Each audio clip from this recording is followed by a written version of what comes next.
Time to talk sports. It's Hacksaw's Headlines, a panorama of the world of sports, stories, comments, and opinions. Now, here's iconic sports talk show host Lee Hacksaw Hamilton and co-host John Riley. It's a Tuesday. Who wants to talk sports? We do. Good afternoon, everyone. This is Lee Hacksaw Hamilton, broadcasting from our studios in left field with my co-host, the venerable John Riley. He's doing his share of the broadcast from left field. Great to have you with us. This is our bonus podcast on a Tuesday. We have a unique group of topics on the table with an awful lot of late-breaking stories. John, good afternoon. Good to be back in the anchor's chair. Yeah, I mean, you've been gone for a week. How was your break? It was great. I went to Virginia, West Virginia, and Maine. Only negative, making the trip home, go through 3 different airports, saw everybody in the world. It was a long haul back, but we're back here at the anchor's table. And boy, we got a lot of stuff to talk about. Some good, some not so good.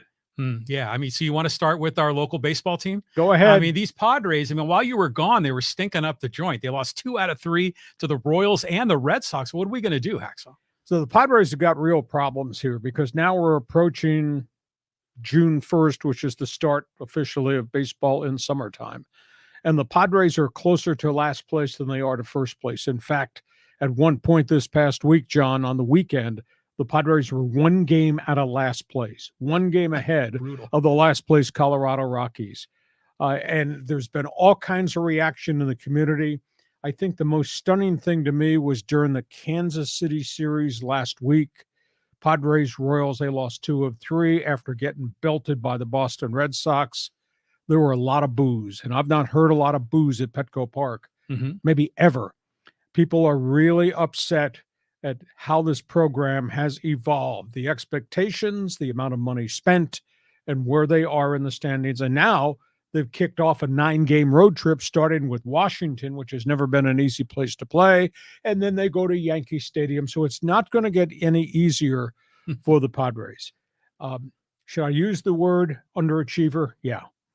Should I use the word blame game? Not yet. Still, John, there's still an awful lot of baseball to be played. But this team cannot afford to be 10 or 15 games under 500 as we get into the summer season of Major League Baseball and think they can make a run. I don't have any understanding why this team can't hit because these guys have hit in the past.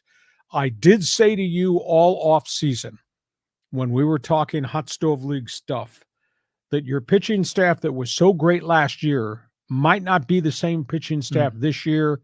And look what's happened in terms of consistency, in terms of injury, in terms of underachievement. Just very briefly, let's just talk. That guy, A.J. Preller, bottom line, his team, his roster, his organization, and the contracts that he signed off on. If this does not work out, I don't know that we should fire the manager, Bob Melvin, but we should hold that guy accountable if this does not work out. But I put an asterisk next to it, John, because we still have a lot of baseball, 115 games or so to play. Juan Soto, some good games, some bad games, some slumps. He's only hitting in the 240s. He's not what he was supposed to be when he came from Washington. Right. Manny Machado, the fluke fracture of his hand, probably back in a week or so, but he's hitting only 231. He's not what he had been for such a long period of his baseball career, and that's a bit of a stunner. Blake Snell's an enigma. I've had enough. 1-6. I don't want to hear any more quotes. I don't want to hear any more philosophies. You're 1-6 with an ERA of almost 6, and it goes on and on and on every year. Joe Musgrove, we will cut him some slack just because of the injury and the missed spring training time. But the truth is, his ERA is 5.48, and he's given up home runs. So it's just not what we expected. And if this does not work out, we will have to raise questions at the end of the season about that guy's ability to actually put together a winner, a roster. Because outside of the 3 months we had last year and the push to the playoffs and the excitement of beating the Dodger Blues in the National Championship Series, John, outside of those 3 months, there have been no accomplishments here with his leadership in San Diego. And you can win the winter baseball trading meetings, and you can win at the trading deadline. But if you're not winning consistently, and they just don't look like they're anywhere near close to being what the Dodgers have been for 9 or 10 years. All right. So I fired a lot of shots at you out in left field. Go ahead, defend the honor, critique the honor, do what you want. You're part of this show. Yeah, well, thank you for that. Preller is the top dog. Okay, well, next to Seidler, and he does bear responsibility at the top of the organizational chart. But, going into the season, we were praising Seidler for spending all this money. We were praising Preller for being this, wheeler and dealer and signing these guys. We all knew he gave up a ton for Juan Soto, but generally speaking, the Padre fan base loved it. I'm going into this, I'm thinking, how can you blame Preller that Machado, a perennial MVP player, is hitting 231? I mean, that's not Preller's fault. It's not Preller's fault that that Juan Soto suddenly, can't hit the ball. I mean, those are things that I think you have to look at the players themselves, because look at our history here in San Diego and the other GMs we've had. You could point fingers at them. You could point fingers at our previous ownership, but our leadership now, man, I have confidence in what they're doing. The players are just not holding up their side of the bargain. If this turns out to be a wretched season, if this turns out to be not a playoff season, they're going to have to make some changes. Well, yeah. And they may have to make some changes with some big name players. Now, that being said, I'm sorry, I'm not going around looking for the panic button yet. I'm willing to give them more space, but I don't understand why these guys can't hit. Do you know in the history of baseball, John, and that goes back to the 1890s. That was a few curveballs ago. In the history of baseball, there's never been a team with a batting average of sub 200 with runners in scoring position. Never. Yeah, it's just never inexplicable. And your team is hitting 194. Yeah, through the first quarter of the season with a $253 million payroll. 194 with runners in scoring position. And we thought this was a deep lineup, right? And that, it would be 1 through 6 would be all stars. And you get down at the bottom of the order, even guys like Austin Ola, we thought we're going to get better looks because all the other players at the top of the order would hit better. It hasn't turned out that way. Padres Twitter, the fan base is going crazy. There are people that are calling for Bob Melvin's head. There are even some crazy people that want to re-sign Eric Hosmer. Can you believe that? Well, they have to pay him anyhow. Right. They owe him $39 million. Yeah. So instead of mailing the check to Kansas City where he lives, bring him back, let him be your first baseman, and put Jake back at second base and let Kim be your superstar sub multi-position guy. You can't do any worse, and you got to pay him. So maybe you bring him back and play him. That's far-fetched. I understand that. If you want to leave now and walk out to left field, that's okay. Okay. So that's where we are with the Padres. An awful lot of baseball to be played, but I'm sorry. They are underachievers. If I'm wrong, I want you to tell us by jumping on our fans forum at the end. Let's go from one team to another team. Yeah, so we're going to talk a little bit about the team up in LA. I mean, the Dodgers, they're having a little bit of trouble now too. Yeah. A week ago this time, everybody was saying Dodger baseball, penthouse. Mm-hmm. Now some people are saying Dodger baseball, outhouse. Now, I don't know how they survived the loss of all this pitching, because this has really been a big setback. If we just start with the storylines with the Dodgers, this loss of Dustin May is huge. It's scary. He came off the Tommy John surgery in the elbow, sat out all of last year, was monitored and brought along in a proper fashion as they go through the steps of the rehab, the bullpen sessions, the throwing, the minor league games, etc. Came roaring out of the gate. Fastball was in the upper 90s. Guy was dominant. 2.48 ERA coming off Tommy John surgery. And all of a sudden, forearm starts to bother him. Now, he did not tear the ligament. He's got a strained pronator muscle in the elbow. 8 weeks. So he is dry docked. That's an issue. There's a scary part to the rehab process when you're trying to work your way back. Walker Buehler's been throwing bullpens, legendary pitcher. Fastball always in the high 90s. Hardest he's been able to throw in the bullpen is 89. Ooh. Now, he's not had physical setbacks, but he does not have his velocity right now. Mhm. That's a big issue. I'm not sure what's going on with Julio Urias. Ace of the staff, what was he, 20-3 last season? His last 37 innings has just been horribly bad. His velocity is down. His control is down. He's given up home runs. And now he's gone on the injured list with a hamstring injury. But there's something not right with this guy because he came flying out of the gate too, and he was pitching really, really well. I wrote Urias's numbers down. Listen to this: 37 innings, 25 runs, 40 hits, 18 walks. That's 58 base runners in 37 innings and 13 home runs. This was a guy was a Cy Young type pitcher last season. So that's a big issue there. The bullpen by committee has been a real problem. They continue to reach to try to find somebody. They just signed Ken Giles. Now, at one point, he was a top closer in the National League and the American League. Houston, Philly, Toronto, encountered arm problems. He's, in essence, he's really been down for 2 years. He had a private showcase in Florida a couple of weeks ago. The Dodgers have signed him. He's at Oklahoma City. He'll probably be up. No, I don't know whether this Ken Giles is the Ken Giles we saw with the Astros, the Phillies, and the Blue Jays. But the Dodgers are in first place. Geez, John, they're 8 games ahead of your Padres right now. And that's with all these issues that they've got, and we've talked extensively about no Gavin Lux, and we talked about Outman, the hot young center fielder, and we talked about what the rookie Vargas at second base has done. I was staggered. I just saw a statistic. Trace Thompson is 0 for 36. Okay.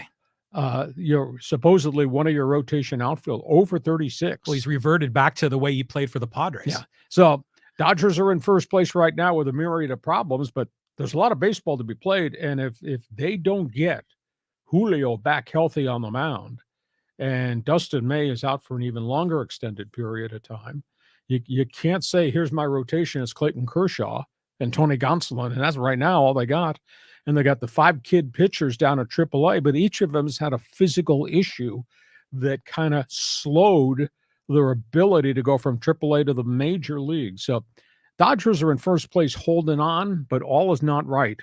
And Dodger Blue has really got a different definition right now.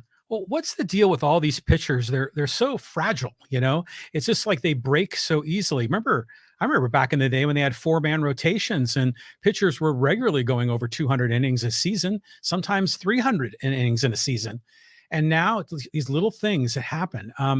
But Dustin May, that kid's a talent. I mean, he looks like Carrot Top up on the mound with a big red fro. But boy, he has that 2-seamer that can move 12 inches left to right. It's incredible. So I hate that he's on the Dodgers, but I love watching him pitch. And the same thing with Buehler. That ball, the spin rate, the way that ball just jumps, like it hits another gear halfway, to the plate. There's some really talented guys there. But yeah, they got to get their house in order. And maybe this is a chance for the Padres if they can figure out how to hit the ball. Maybe now they can catch the Dodgers when they're reeling a bit. A lot of baseball to be played. We'll see which one stays atop, which one makes the chase towards first place. Before we change topics on the table, John, let's talk about Fans Forum. Let's talk about subscribing. Let's talk about all the platforms that you and me are broadcasting on. Okay, so you can get involved in the Fans Forum. Just type your comment or question on the live chat on Facebook or YouTube. You got a question for Hacksaw, put it there. We'll get you involved in the Fans Forum segment at the conclusion of Hacksaw's headlines. Be sure to subscribe wherever you get your podcasts. We're on all the audio-only platforms as well as on YouTube. Be sure you subscribe at YouTube. Lee, we just passed 1,800 subscribers on YouTube. So that's been growing very steady. So thanks for all your support. And Hacksaw, also you can follow, like, share, and subscribe on all the social media platforms. Hacksaw is on Instagram, TikTok, Facebook, Twitter, YouTube. We're everywhere. And don't forget, check my website. If you like sports, if you liked our sports talk show, and we just did the segment on the history of sports talk radio as I view it, go to my website, leehacksawhamilton.com. It's written content every day. The best 15 minutes in radio, Hacksaw's headlines, my one man's opinion column, Hacksaw's mini polls. And by the way, because John needs all the friends he can get as a co-host of the show, feels really lonely out there in left field with some of his opinions. If you're going to give us a rating, give us 5 stars and give us thumbs up. And by the way, share with all your friends. Okay, John, let's talk hoops. Yeah, hoops. I mean, it seems like the end of the line has finally come from the Los Angeles Lakers. Oh, so dark. Your attitude is so I'm a Warrior dark. fan. Here's the question. So the Lakers had a mystical turnaround from where they were 2-10. They were a mess at the trade deadline. They reinvented themselves, new chemistry. Coach did a pretty good job, pushed their way into the playoffs, had to go through the play-in game to get in the front door. Then they knocked out Memphis, and then they got themselves knocked out in the aftermath of the Golden State series. Then they lost to the Denver Nuggets. Denver's 2 superstars beat the Lakers' 2 superstars.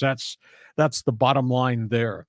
I guess the burning question the day after the season ends for the Lakers, with all the changes by that general manager there, Rob Pelinka, are they a better franchise now, or still a franchise that's a mixed bag, or a franchise that's really in disarray?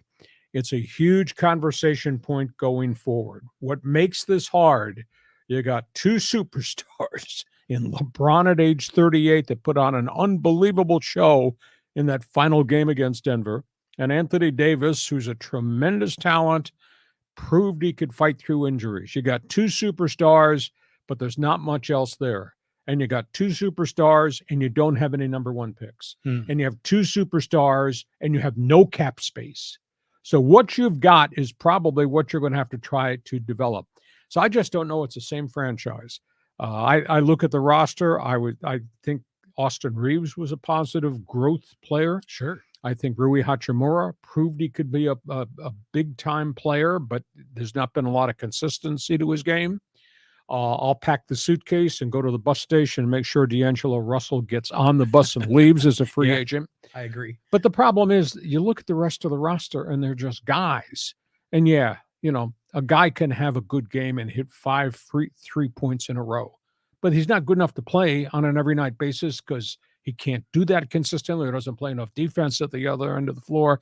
You could chop out the bottom half of the roster and you wind up replacing him with other guys of the similar ilk. I don't know how Pelinka makes this better because the odometer, the clock, it's rolling, it's ticking on LeBron at age 38 and on Anthony Davis, who's got a lot of miles on those tires. So I don't know if they're a better or worse team. They've tried to reinvent themselves post-Kobe, post-Shaq, and they tried to do it with kids, and they wound up trading Kyle Kuzma and Brandon Ingram, who've gone on to play very well other places. Then they tried to do it with rentals. The Carmelo Anthony situation did not work. They tried a homecoming season with Russell Westbrook. We know how that turned out. Then they made all the deals at the deadline. They brought these role players in, and some played well, some didn't play well. Most of them wound up back on the bench because they couldn't do it consistently. So, John, in left field, John, are the Lakers better or are the Lakers worse? Give me a response. They're better than they were to start the season. I mean, Pelinka made some really, it looks like Rob Lowe on the screen, by the way. This guy is unbelievable, but they look a lot better than they did the first half of the season. I always go back to the model of the Chicago Bulls. And, you had the 2 superstars in MJ and Pippen, but their supporting cast, those were role players that were consistent. Tony Kukoc. Tony Kukoc was he was a star from Europe. He came over, he was solid. But even guys like Luke Longley, Steve Kerr, they all had their role and they executed it very well and very consistently. Where the Lakers seem to have this turnstile of role players coming in and out and in and out. And they found some magic, with Austin Reeves, a couple of the other guys, but it seems that, to your point, the odometer's near the end. It's almost like we're near the last dance for the Bulls because, really, how many more years does LeBron have? They were asking him after the game, are you still going to play? He says, I have to think about it. He's 38. How much more does he have left in the tank? But the dude scored 40 points in his final game, and what he did in the first quarter of that game was, you don't see 38-year-olds do that. And he's done that consistently. He's had monster games when they really needed him to deliver the goods. And I know Tuesday, everybody's talking, LeBron's going to retire. Look, read between the lines of what LeBron said. that was speaking 20 minutes after a devastating end of season loss. Okay, fair when enough. he did everything he could humanly do.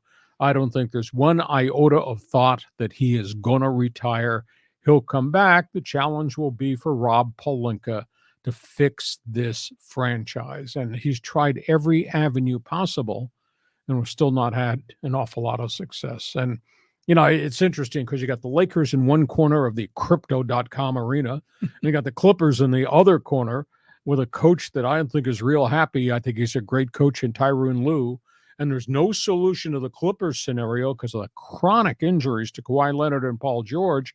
So we got both. This is going to be a very interesting summer. We'll be talking hoops in the middle of the summer to talk about what the Lakers must do or what the Clippers might have to do to augment the rotten roster the Lakers have and the crisis of injuries that the Clippers have. It's going to be fascinating. Okay, on we go. Next topic on the table. On the table, I mean, yeah, we lost a legend, Jim Brown. I mean, this guy, an incredible ball player and really an amazing person off the field.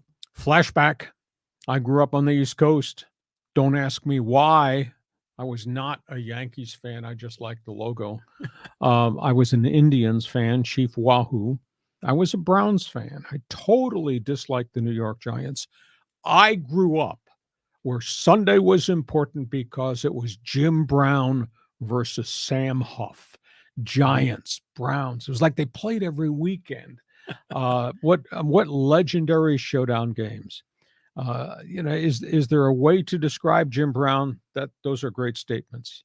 Iconic as a football player and defiant as a person. His accomplishments, 9 years in the NFL, walked away. Led the league in rushing, I think 7 times, 3 times MVP. Guy had over 12,000 yards rushing, 230 receptions. I think it was 63 touchdowns. Never came off the field.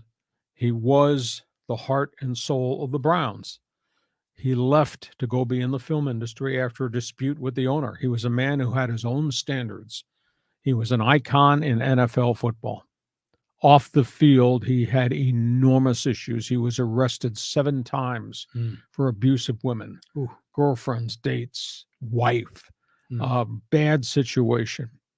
What the man did in the community off the field is as important as those 12,000 plus yards rushing and the 230 catches as a member of the Cleveland Browns. What he did, to me, was equal to what Jackie Robinson did in Major League Baseball, Really? breaking the color barrier. Okay. Because not only did Robinson do unbelievable things with the Brooklyn Dodgers on the field, but Jackie Robinson was actively involved in the inner city community and in politics. Jim Brown did equal things for Black America. And even though Robinson gets a lot of credit for breaking the barrier and everybody uses the statement, we would not be here today had it not been for Jackie Robinson.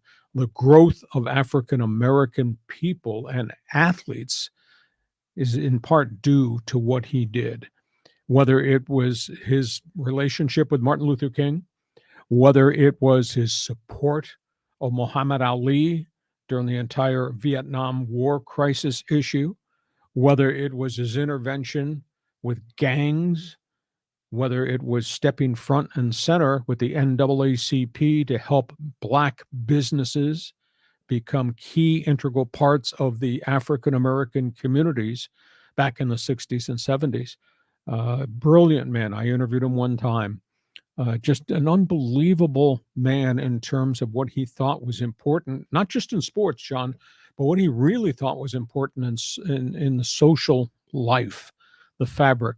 Hell of a guy. I don't know what the Browns are going to do to salute him. I would hope that that they should do something like put the number 32 on every helmet, or have everybody wear the number 32 in one game like baseball does on the salute to Jackie Robinson. There will be something special coming out of Cleveland. But man, for 9 years, he was something unbelievable to watch on a Sunday-by-Sunday basis. Never injured, never came out of the game. And he was just a physical force that made the Browns a great team in the Paul Brown era. And then if you read and read his obit, the extensive obit that the New York Times wrote about him. Just amazed at his interaction in the community for what he thought were big programs or important for African Americans in the neighborhoods they lived in. So I knew of him as a player was just slightly before my time, because when was his last year? Like in the late 60s, maybe, right? And so I was still a little guy then. But I knew of Jim Brown really for all the things he did off the field. I mean, this was a man of principle, of integrity, that stood up for a lot of issues. I'm really saddened to hear that he ran into the law with some domestic abuse of women. That I didn't know that side of the story. I'm sad to hear that, because everything else I've heard about this guy has been so positive.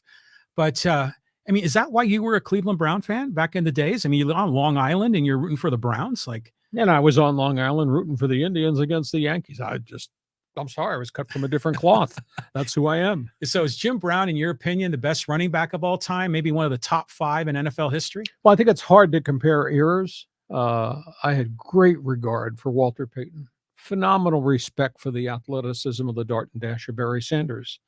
Way back in the day, one of the great running backs was a guy by the name of Steve Van Buren. And prior to him, way back, was a guy like Red Grange. But Jim Brown, in his era, 50s into the 60s, he was phenomenal, big and physical and fast. He was a great athlete. Now, he didn't punish people. It was really interesting. There was a lot of criticism that he would run sweeps, and instead of getting blasted or blasting a linebacker, he'd step out of bounds.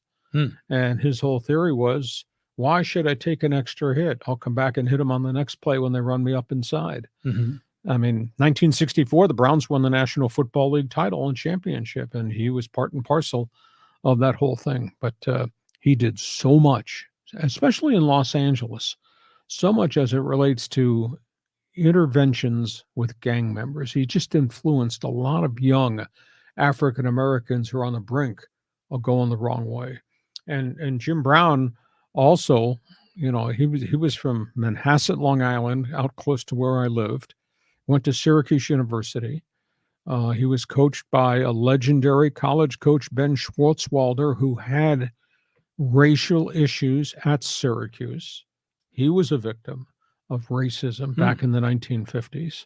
And yet he came out the other side with a man with, as you would say, principles. I think the greatest athletes that changed the game were obviously Babe Ruth, Jackie Robinson, Jim Brown, Muhammad Ali, Gordie Howe. They influenced the game in a lot of different directions, not just on the court or on the floor or on the ice, but in society. I think he was a hell of a man. I mean, he's lived a long and a flourishing life, I guess you could say, right? I would hope that makes sense. You know, maybe the little 32 logo, not only just for the Browns, but really for the whole league. Sure. I mean, because this guy was so important to the development of the National Football League. Did he play during the Super Bowl era? No, he must have retired right before that. Yeah, he walked away from football in the 1960s after he went into film. He was making movies. Yeah, was he in a Western movie? Was it like he was in the Dirty Dozen? Dirty Dozen, which was really, I think, the marquee thing. And they were running behind schedule in shooting the film out here in Hollywood. And training camp was opening for the Browns, and he said, "I won't be there for a week." And Art Modell, the owner of the Browns, went crazy and says he's going to find him $100,000 a day. Wow. And Jim Brown said, "No, you're not. I'm retiring." Good for him. Yeah. So he, like I say, he was his own man. Iconic as a player and really defiant at times as a person. Speaking of controversy, we got stuff to talk about in college football. Yeah. I mean, this news at USC, this doesn't sound good. It's terrible. I knew this guy. He was here for 15 minutes as the athletic director at San Diego State. Oh, yeah, yeah. I thought he was a bit of a snake oil salesman. I never bought the sales pitch. He was here today, gone by tomorrow. Winds up at USC. USC is trying to clean up all the mistakes of their past. And that includes the athletic director of yesteryear, Mike Garrett.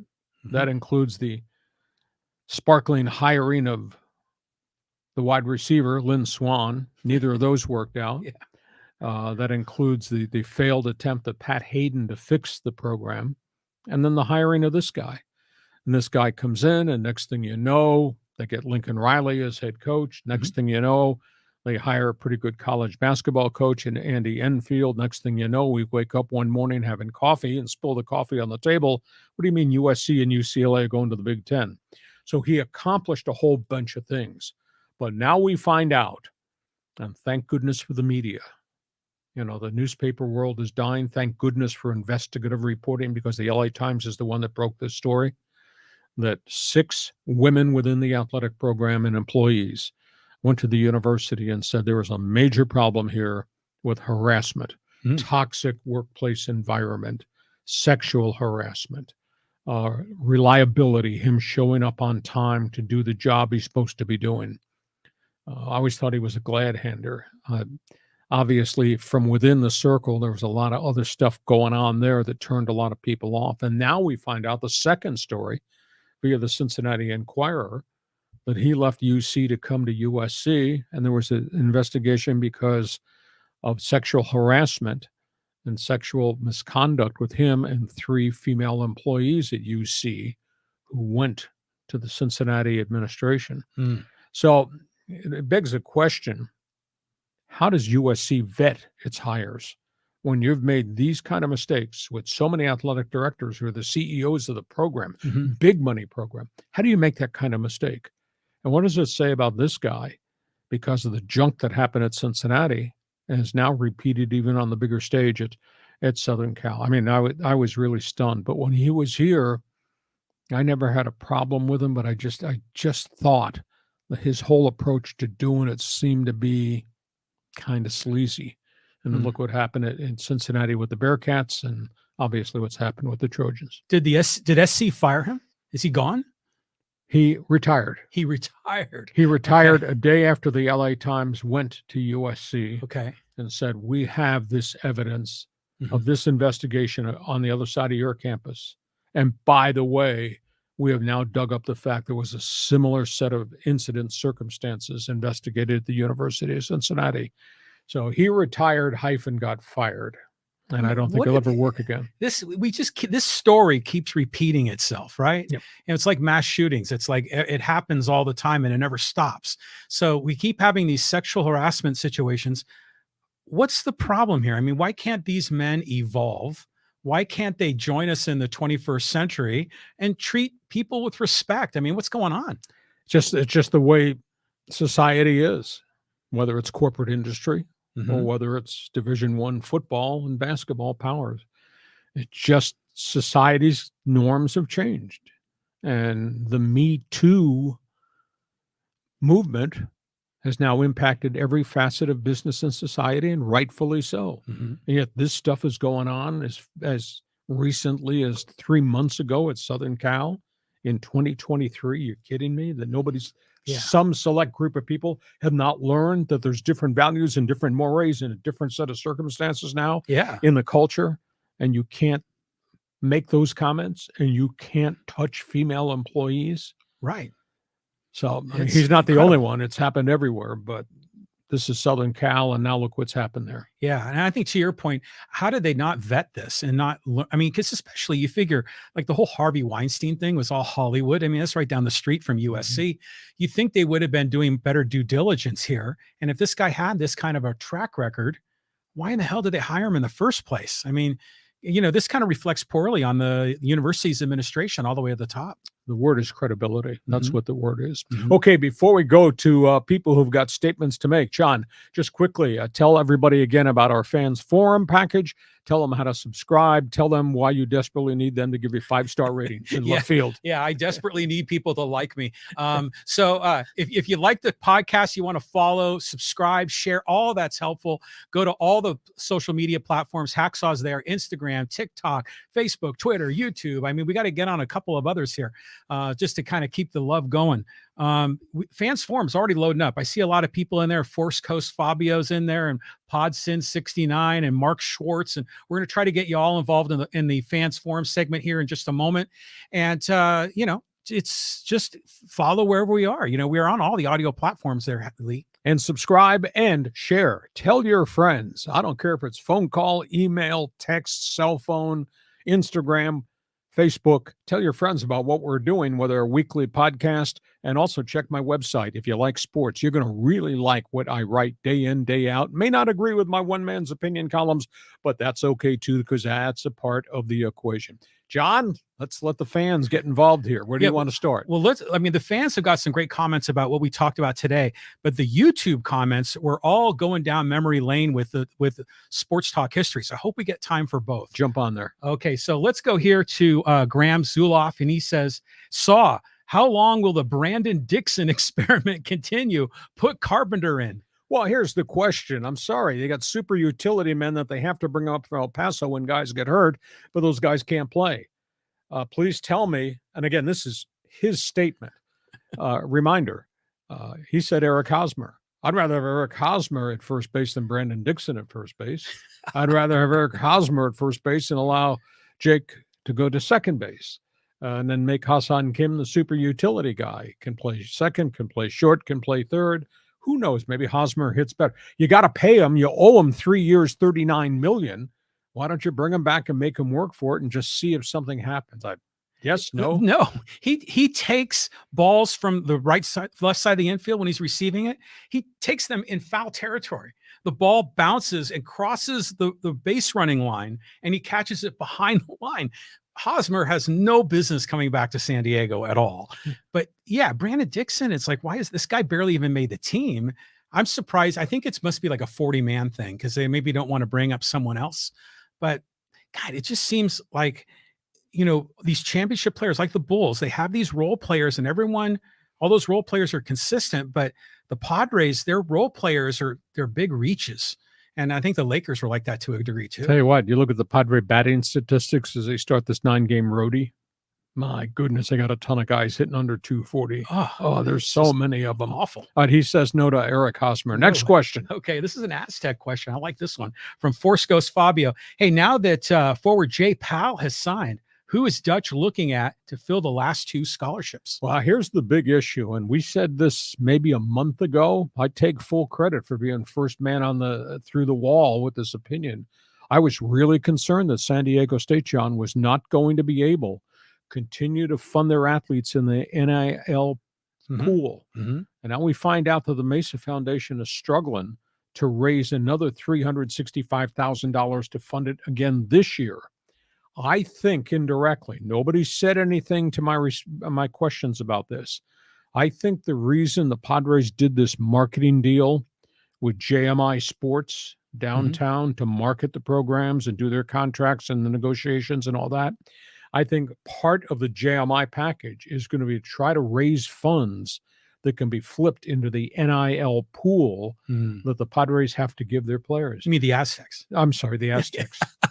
Jet lag, baby. I know, it's all right. I just got bad jet lag. So here, I'm really concerned because every big guy that they've gone after, they've not been able to get because if guys have gone to other schools, to Power 5 conference schools, bigger payday. And that's a big issue because now San Diego State, which last year gave each athlete $2,000 per month, they're getting blown out of the water.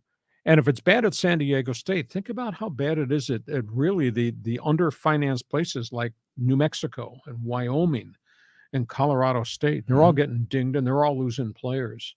It's a huge issue.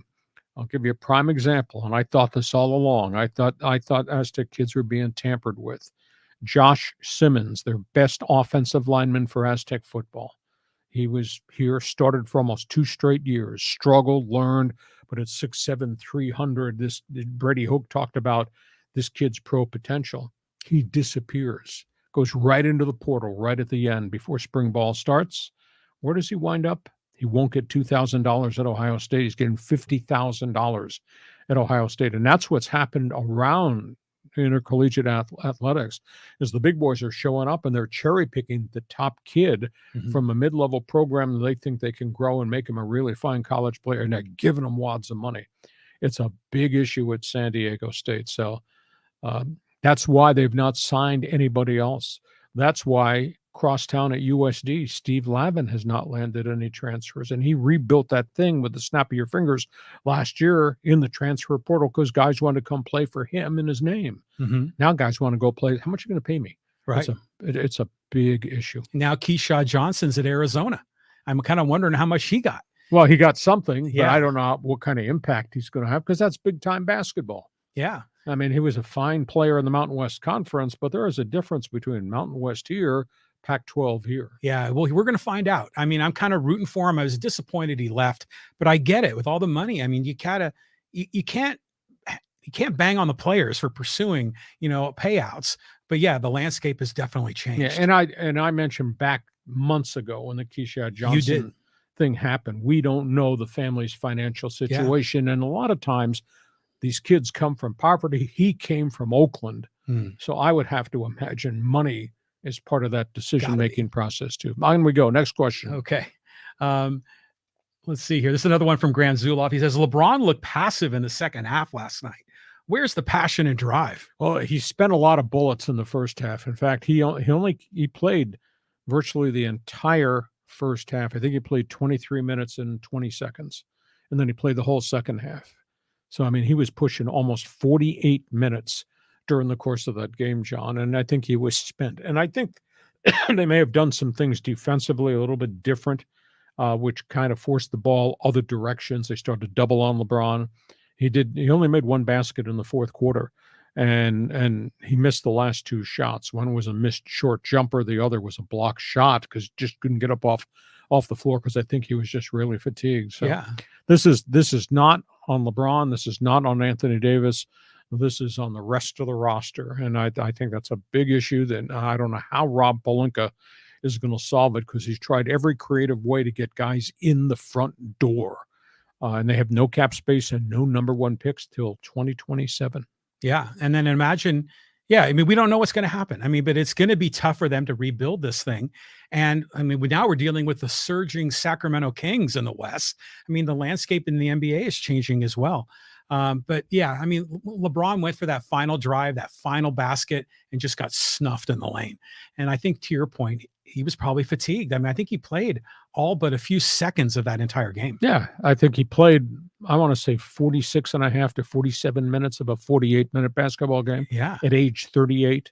That's incredible. And incredible is 40 points and 10 rebounds and 9 assists. So great player, needs to step away a little bit, catch his breath. I think he'll be wearing purple and gold with Anthony Davis next year. The big question is, who else is going to put that jersey on? Next question. Okay. This one's from Pod Sin 69. Jim Brown, all-time running back. It'd be tough. I mean, if you sat here on a whiteboard and you started to put names down, I mean, who would be the top 5 names of all time? You would have to include, O.J. Simpson. Yeah. Obviously, Walter Payton. Probably Barry Sanders would be in that mix. Jim Brown. And then obviously the back in the day greatness of Red Grange, who was the first greatest of football. But I mean, it's hard. I think you have to do it in increments of 20-year windows rather than the greatest of all time. Jeez.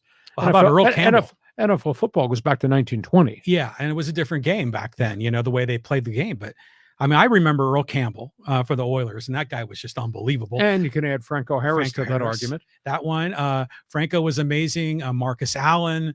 I mean, some of these guys were just tough guys, 3 yards in a cloud of dust. Roger Craig that could catch it, could run it, could do all these things. Yeah, it's hard to compare him, but Jim Brown to me just he's a man. I mean, you know what I mean? He is a man on the field, off the field, stood up for so many things. The fact that he maybe retired 1 or 2 years too early rather than 1 or 2 years too late, I respect that, especially if he wanted to pursue a different career. So therefore, you do agree with me that Jim Brown was to the NFL from a football standpoint and a social impact standpoint what Jackie Robinson was to baseball and society. Yeah, I now that we're talking about it, I think you're right. And we talked a little bit about Bill Russell in the NBA, same kind of guy. So, I'm with you there. Okay, we move on our fans forum. Okay, so this one's from Mark Schwartz. What do you think about Goodell being extended through 2027? Well, he's taken what was a $6 billion a year industry when he replaced the retiring Paul Tagliabue, and they've made it a $16 billion industry. Oh, wow. The National Football League is just an amazing, evolving marketing machine. Are there problems there? Yeah, I think there's credibility problems in the league. This Daniel Snyder situation is one. Obviously, the concussion lawsuit is another.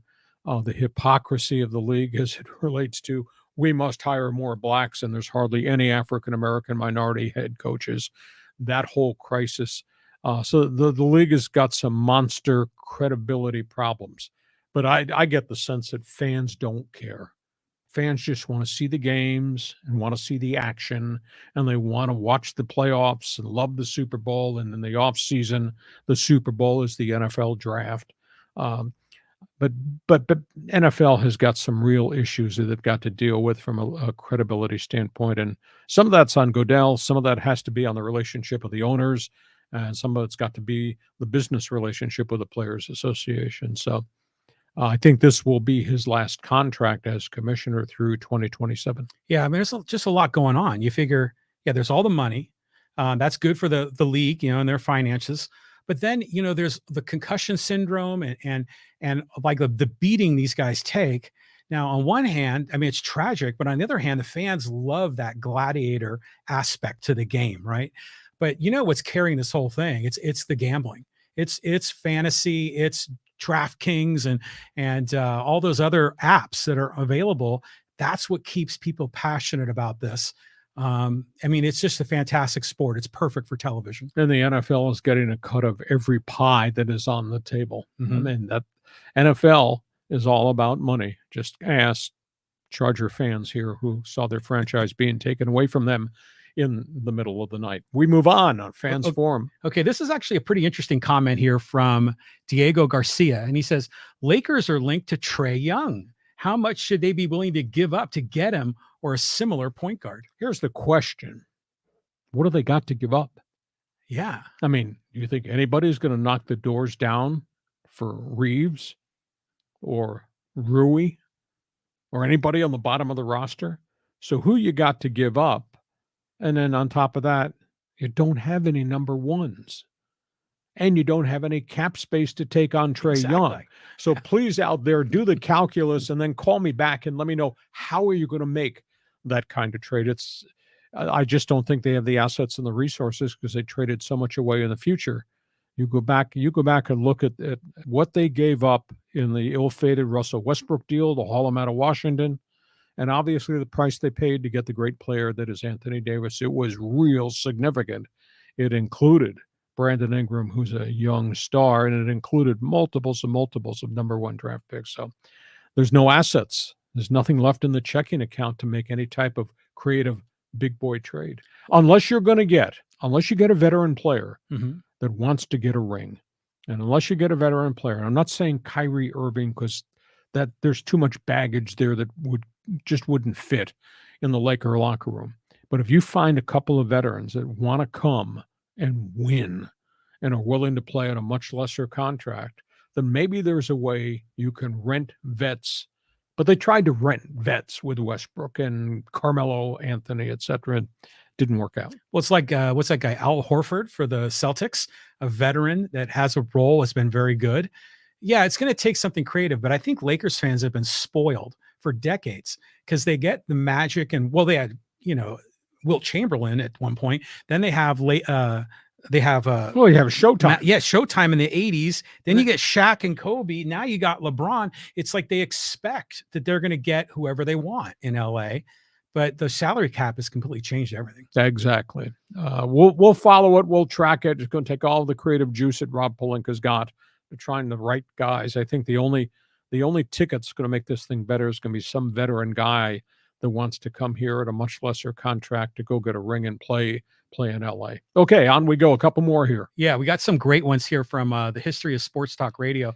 And this is from Arizona Joe. He says, Hacksaw, you comped me Cavalier tickets at the Pace Pontiac in Akron in the midst of a blizzard. Dale Moss of the Cleveland Force was with me. We miss you in Phoenix and remember your work the night Nick Vanos died. We collectively miss Swenson's and Akron. Sports were better back then. Well, it was a real different time, and I was a young punk loudmouth talk show host. Now I'm an old gray-haired punk talk show host, but developed a lot of friends working in Cleveland and in Akron. went to Phoenix as I explained what I did in Phoenix that kind of set the world on fire. And then obviously I used all that experience and came here and kind of recreated the same shtick. And that was pretty successful at Extra 690. And it was fun. The background is that when the first time John and I met, he said, let's do a trial run podcast. And John wanted to do one about the history of sports talk radio or the history of Hacksaw. I started telling stories, and the stories just came out and out and out. It was kind of really interesting stuff that I had not remembered in a while. So yeah, we did a lot of unique things. And I think more than anything, John, because I've thought about this a lot, because I've talked to a lot of people who have asked me about what we did, quote, back in the day. The reason it was so great, we were on a big signal. That was huge. And we were the first ones to do it. I mean, in the history of sports talk radio, WFAN in New York was the first. WIP in Philadelphia was the second, going all sports all the time. And we were the third ones. And nobody was doing it in L.A. They were doing nice mom and pop shows and Dodger Talk or Angel Talk, but it was only a small thing. It was not 6 a.m. till 10 p.m. live and local every day. So we did it with really unique people. I'm proud, and the guys I worked with, we weren't all friends. We all worked really hard. I don't think any of us thought we were creating this type of legacy, but at the end of the day, we sure did. You guys made an impact in people's lives. I'm just speaking for myself. This is when I was in my 20s and 30s. There was no internet. I was starving for sports information. I couldn't get it unless I went to USA Today, maybe get a little blip here or there. And then suddenly you arrived on the scene, and you built this empire with you and all these other guys that came along, the loose cannons and Jim Rome and the coach and everyone else. I mean, it literally made my life in San Diego so much better, because you were with me on all the drives. The other guys are with me in the mornings. Weekends, I was listening to the, Scrub Saturday show with Jim Rome, And so, that's what was so cool about the history of sports talk episode that we just reran, is the YouTube comments. There's so much love coming out. Can we get to a few more of them here? Go ahead. Okay. This is another good one here. And this is from Mangadolo. Talk about, from Baja to the Canadian Rockies. He says, the greatest station by far, Mighty 690. One time, me and my pops went to meet Chet at the lobby circa 1991. A then relatively unknown and clean-shaven Jim Rome came into the building, and him and Chet began to rip on one another. It was great. After Rome went away, Chet whispered to us, hey, they can't stand that guy in New York. After that, we went over to Perry's Cafe for lunch, and Chet ordered a toasted cheese sandwich and fries. Can't believe I remembered that. And I used to listen all day long until late night when the Mexican national anthem would play on the loop around midnight, and it was great. It really was. And when they were putting this roster of talk show hosts together, I was the first one they hired, because I came to be the voice of the Chargers, in addition to doing Afternoon Drive. And then they tried, and they hit on some. They failed miserably for a couple of years trying to find the right mix in the morning. And then they finally landed people, and Romy developed his shtick, and Hartman and 40, East Coast, West Coast, old guy, young guy, arguing all the time. It was so different on radio.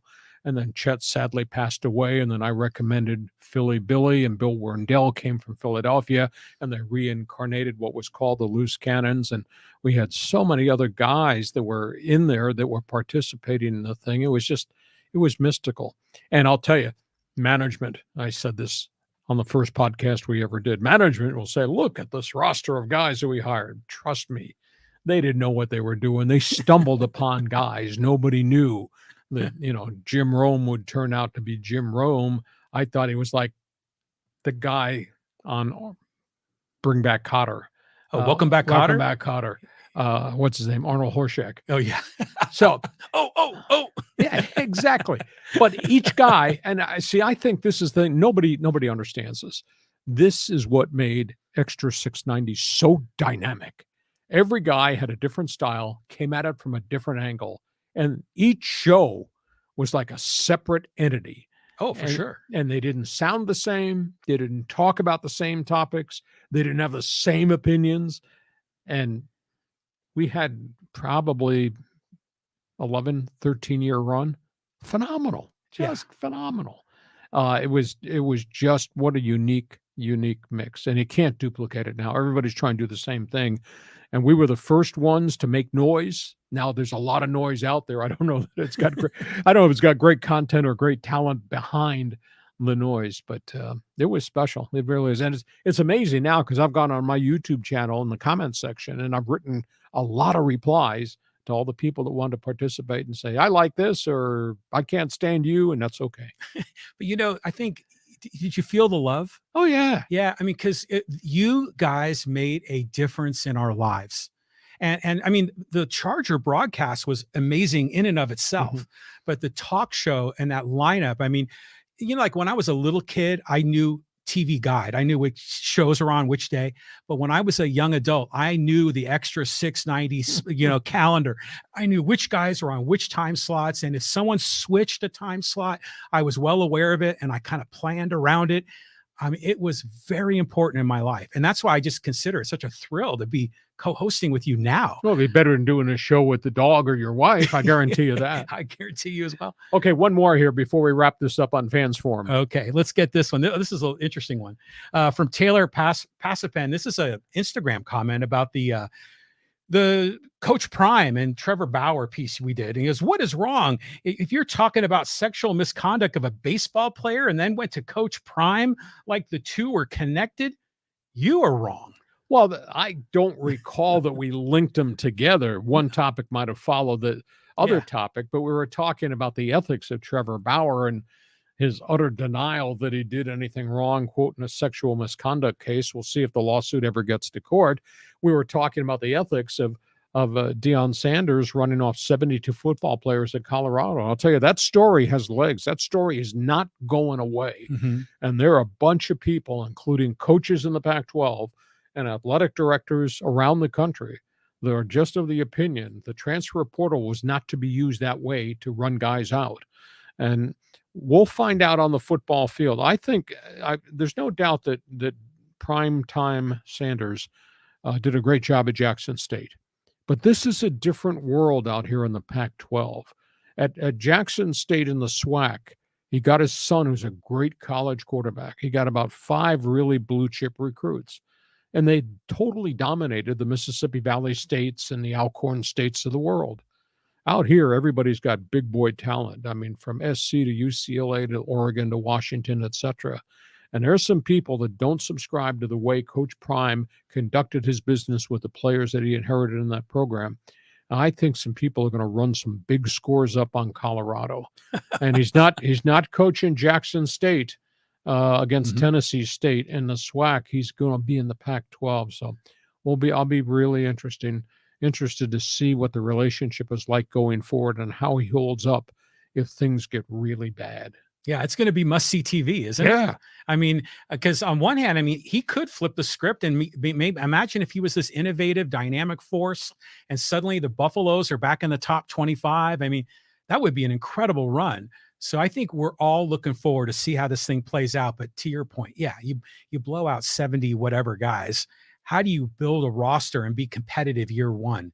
That's going to be tough. Exactly. Hey, listen, we hope you have enjoyed our bonus coverage on a Tuesday. We do our regular Thursday podcast. We'll flip back in. We do a Monday bonus podcast normally on schedule. Ton of topics on the table. If you like what we're doing, share and tell your friends. Give us a 5-star rating if possible. At the same time, check my website, leehacksawhamilton.com. It is all written. You can access it anytime. John, have yourself a great day. We'll see you come Thursday. Hope it doesn't rain on you out there in left field. Yeah, I know. The Padres need to win. We need to get those guys back on track. Hey, thanks for being part of our special bonus podcast, Hacksaw's Headlines. Have yourself a great night. Join us again for Hacksaw's Headlines on YouTube, Facebook, and Twitter. And find the audio version on your favorite podcast apps. For more content, go to leehacksawhamilton.com.